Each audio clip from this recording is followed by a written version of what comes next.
Hello, this is Annie Sprinkles with your Daily Scoop. Today is March 3rd.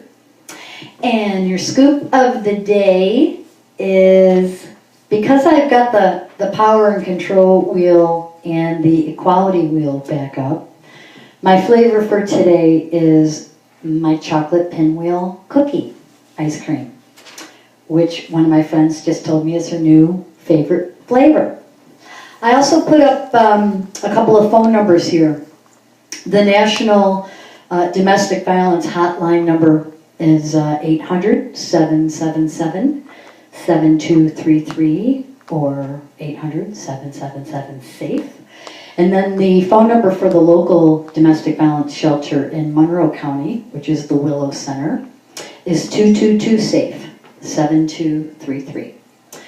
So I put those numbers up there, and I think I'll keep doing that so they're always in front of you in case you or someone you know may be in a domestically violent relationship, and maybe you're seeing some things and you're learning some things here on the Daily Scoop that maybe you could share. So I wanted to put these wheels back up today because I'm going to share with you that this was one of the first things I got handed to me when I found myself seeking safety and sanctuary at our local center at the time.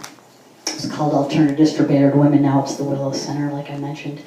And I was given this information, and also a questionnaire that was a danger assessment.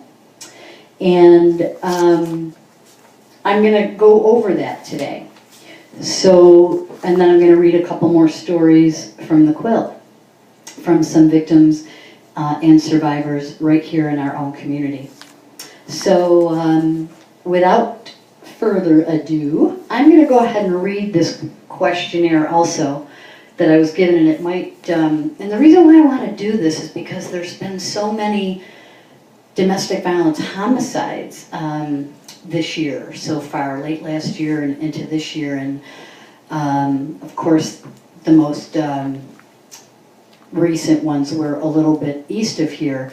But when I reached out to those programs and not just offering care and concern and condolences and, is there anything you need, or is there anything, we can do here? Really, it was just a gracious, loving conversation with the one director I did connect with, and, it's like what they want, they can't have, and that would be to bring those people back. So they have been getting an absolute wonderful outpouring of support and care and concern for those families. So, we talked about, just do what you can in your own community and your own backyard and with your own family and friends to try to prevent this tragedy from happening to someone in your neighborhood or in your family. So, that's what we're doing here. So this is the Daily Scoop, and we're just trying to get the word out and help educate people here about this issue. So I'm going to go ahead and read this other questionnaire I was given, and it's, there's a lot of risk factors that are associated with, the increased risk of homicide in women and men who are in violent relationships or dangerous relationships.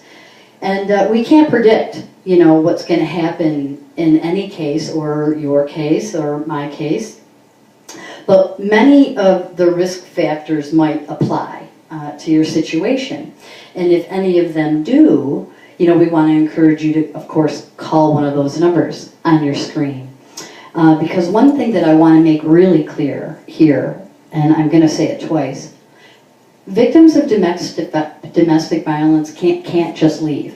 They have to escape, and they have to escape with a safety plan.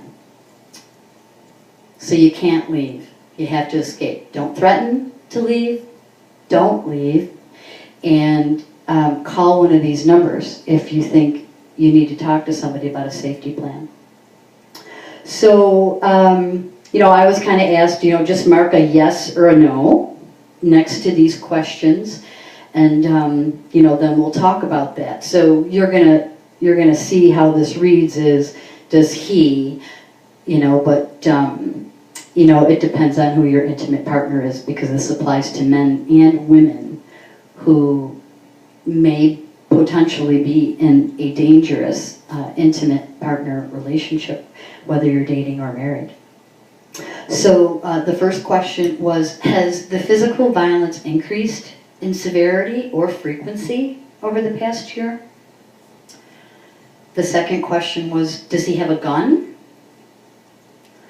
The third question was, have you left him after living together during the past year? And then there's a 3A. If you have never lived with him, just check here. The fourth question, is he unemployed? The fifth question, has he ever used a weapon against you or threatened you with a lethal weapon? And then in parentheses it says, if yes, was the weapon a gun? So that was part 2 of that question. Number 6, does he threaten to kill you?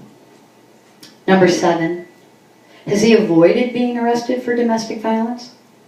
Number 8, do you have a child that is not his? Number 9, has he ever forced you to have sex when you didn't want to? Number 10, does he ever try to choke you?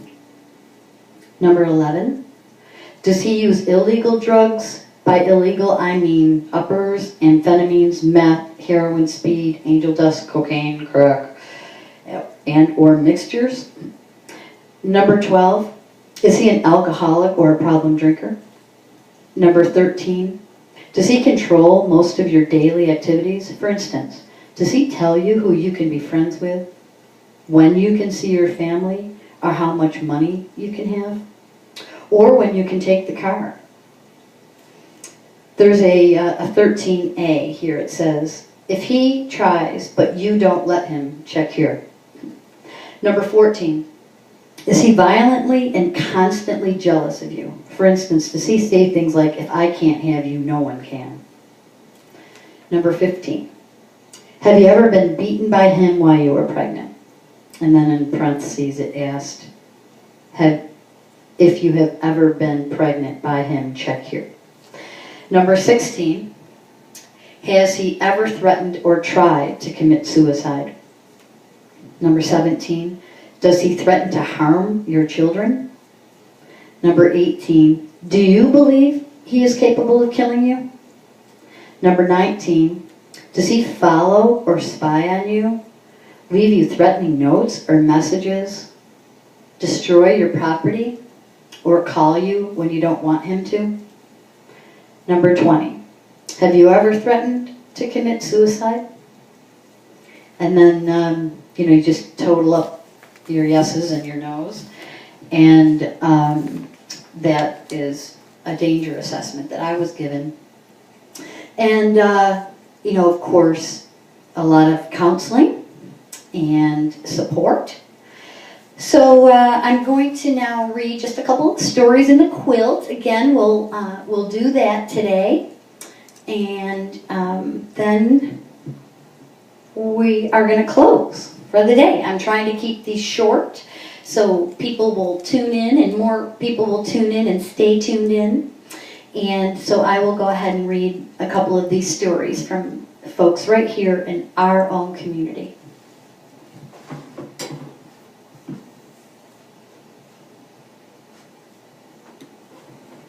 I am 34 years old.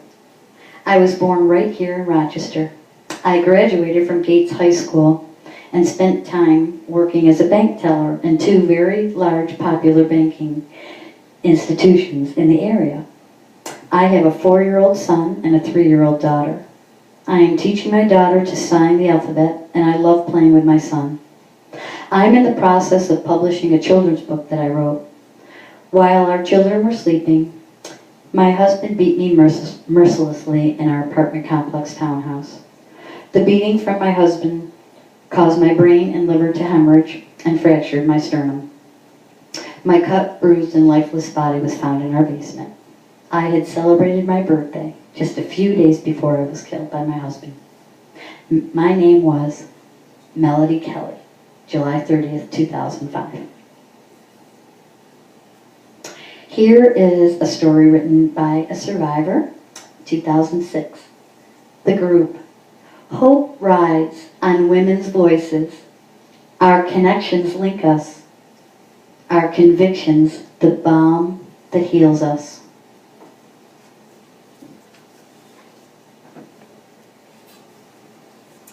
Here's another survivor story. Somewhere between this shore and that one resides a sea of possibility, an ocean of hope, my lake of dreams.